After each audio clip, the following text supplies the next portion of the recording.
மனுஷனை, ஒரு புருஷனை தூர தேசத்திலும் இருந்து நான் வரவழைக்கிறவராய் இருக்கிறேன். நான் வரவழைச்சி கொண்டு வரப்போறான். மகளே, அதை சொன்னேன், நிறைவேற்றுவேன். அதை திட்டம் போட்டாச்சு, நான் பிளான் பண்ணியாச்சு. இப்ப அதனால செய்து முடிச்சிருவேன் சொல்லி ஆண்டவர் சொல்லி இந்த வார்த்தையை சொல்லி அனுப்பினார். கர்த்தருடைய பெரிய கிருபையில இந்த வார்த்தையை கர்த்தர் அவளுக்கு கொடுத்து ஒரு சில மாதங்களுக்குள்ள, நான் நினைக்கிறேன் 2 மாசம் இல்ல 3 மாசத்துக்குள்ளால ஆண்டவர் கிழக்கிலிருந்து உராய்ஞ்சுகிற ஒரு பட்சியை அழைத்து கொண்டு வந்தார். அல்லேலூயா. தூர தேசத்திலிருந்து ஆண்டவருடைய ஆலோசனையை நிறைவேற்றுகிற தீமோத்தேயு என்கிற மாப்பிள்ளையை அழைத்து கொண்டு வந்தார். அல்லேலூயா. ஆமென். அழைத்து கொண்டு வந்து ஆண்டவர் திட்டம் பண்ணினதை செய்து முடிச்சு இன்றைக்கு நாக்பூர் பட்டணத்தில் கர்த்தருடைய பெரிய கிருபையில் அன்பு பிள்ளைகள் சந்தோஷமாய் வாழ்ந்து கொண்டிருக்கிறார்கள். ஆமென்.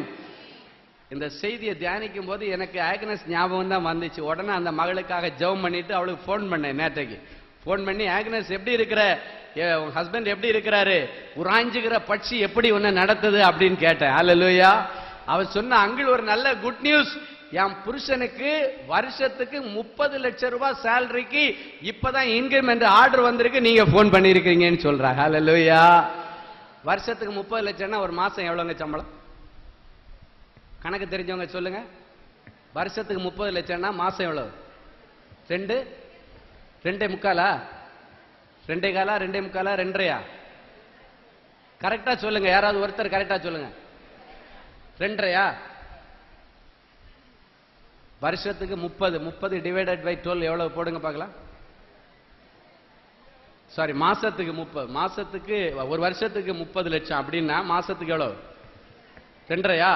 சரி, ஓகே, உங்க கணக்கு சரின்னா சரி. டீச்சர் அம்மா சொல்லிட்டாங்க. சரியா? டீச்சர் அம்மா கணக்குல சூப்பரான ஆள். ஆமென். ஆமா,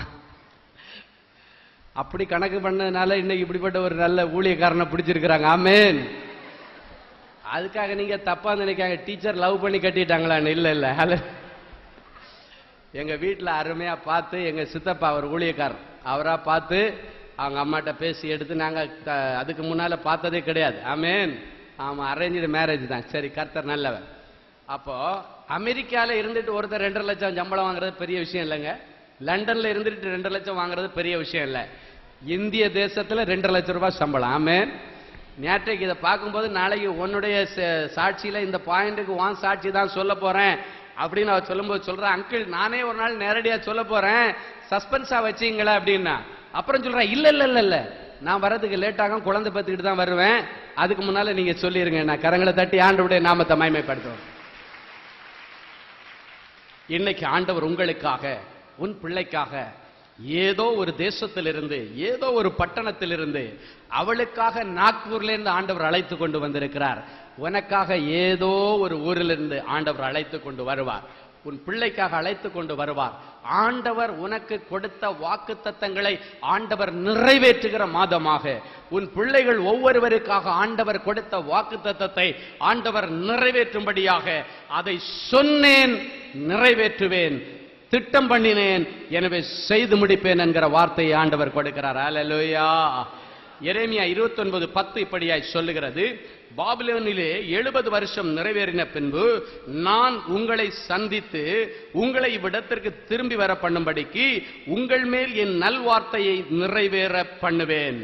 நான் உங்களை சந்தித்து உங்கள் மேல் சொன்ன நல்வார்த்தைகளை நிறைவேற்றுவேன். இன்றைக்கு ஆண்டவர் உங்களை இந்த இடத்திலே சந்திக்கிறார்.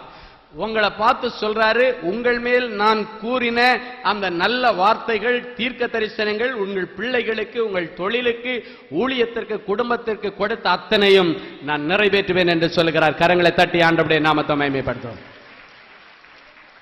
4வது கடைசியாக, முதலாவது தீமையை நன்மையாக முடிப்பார், 2வது காரியத்தை சாதகமாக முடிப்பார், 3வது என்ன சொன்னாரு?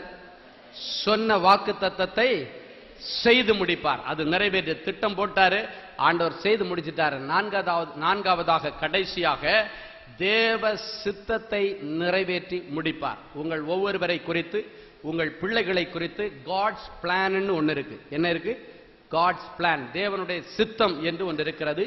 அந்த சித்தத்தை சரியாக ஆண்டவர் இந்த நாட்களிலே செய்து முடிப்பேன் என்று சொல்லுகிறார். யோவான் 17:4 இப்படியாய் சொல்லுகிறது, வாசிப்போம்.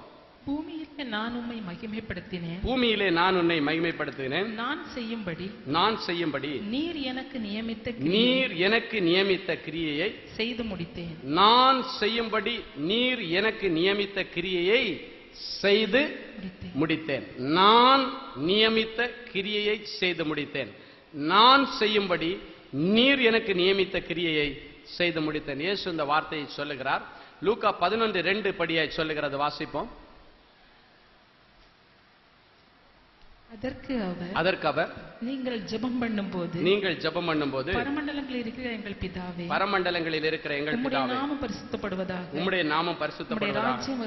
உம்முடைய ராஜ்யம் வருவதாக, சித்தம் பரலோகத்திலே செய்யப்படுவது போல, உம்முடைய சித்தம் பரமண்டலங்களிலே செய்யப்படுவது போல பூமியிலும் செய்யப்படுவதாக. எல்லாரும் ஒரு நிமிஷம் என்ன பாருங்க. ஆண்டவர் ஜெபிப்பதற்காக ஜெபத்தை கத்துக் கொடுக்கும்போது சொன்னாரு, உம்முடைய சித்தம் பரலோகத்திலே செய்யப்படுவது போல பூமியிலும் செய்யப்படுவதாக. அப்படின்னா உங்க சித்தம் பரலோகத்தில் செய்யப்படுவது போல என் வாழ்க்கையிலையும் செய்யப்படுவதாக. தேவன் நினைத்தது பரலோகத்துல தடை இல்லாம கரெக்டா நிறைவேற்றி முடிக்கப்படும். அதே போல நம்முடைய ஜெபமும் எப்படி இருக்கணுமா, ஆண்டவரே பரலோகம் எப்படி உங்களுக்கு கீழ்ப்படிஞ்சு நீங்க நினைக்கிறத செய்து முடிக்குதோ அதே போல என் வாழ்க்கையிலும் நான் நினைக்கிறதல்ல, நீர் நினைக்கிறது என் வாழ்க்கையில செய்து முடிக்கப்படட்டும் அப்படின்னு நீங்க ஜெபம் பண்ணணும் அப்படின்னு ஆண்டவர் சொல்லி இருக்கிறார். அப்போ தேவ சித்தத்திற்கு தேவனுடைய பிள்ளைகள் கட்டுப்படணும்னு ஆண்டவர் இந்த வேளையில சொல்லுகிறார். தேவ சித்தத்திற்கு புறம்பான ஒரு காரியத்துல நீங்க இறங்குனீங்கன்னா அதுக்கு ஒரு முடிவு வராது, அது பாதியில நிற்கும், இன்கம்ப்ளீட்ல இருக்கும்.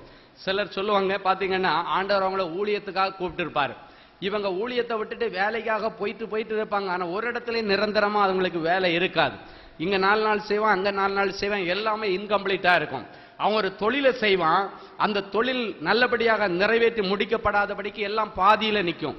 தொங்கல்ல அந்தரத்துல தொங்கும் சொல்லுவாங்க தெரியுமா, அந்தரத்துல எப்படி பாருக்கு, அந்தரத்துல தொங்கிட்டு இருக்குன்னு சொல்லுவாங்க. ஆமேன்.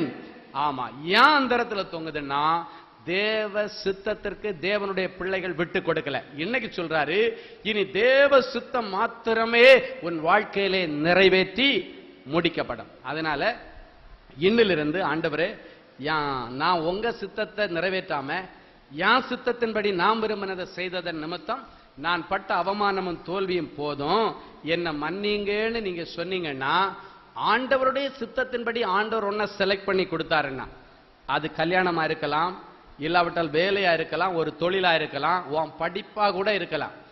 ஆண்டவர் சொல்லி கொடுத்துட்டாருன்னா அதுல நீ தான் டாப்ல இருப்ப. ஹல்லேலூயா.